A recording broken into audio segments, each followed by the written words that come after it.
napakahaba ng nilakad niya at talagang pagod na pagod siya at ang kanyang mga disciples. Kayo ba, naranasan niyo na mag-travel ng malayo at talagang, ay, napagod kayo?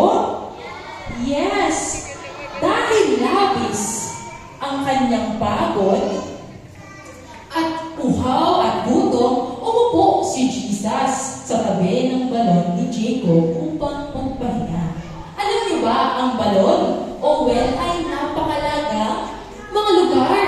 Ito ay isang lugar sa disyerto kung saan ang mga manlalakbay o travelers, maging ang kanilang mga alagang hayop ay maaaring uminom ng water, refreshing water.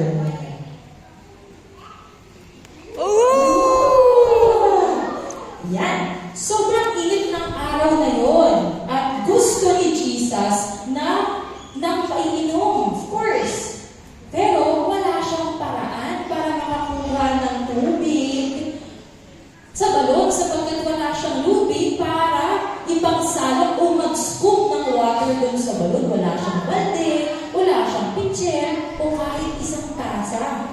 Ngayon, may isang Samaritana dumating upang umigib ng tubig. Yan na. At sinabi ni Jesus sa kanya, Mo ba akong bigyan ng tubig na ito? noong araw na yun, wala ang kanilang mga disciples. Pumunta kasi sila sa bayan ng Samaria para bumili ng pagkain. At sinabi ng Samaritan woman na, Ikaw ay Hudyo at Samaritan naman ako. Bakit ka humingi sa akin ng inumin?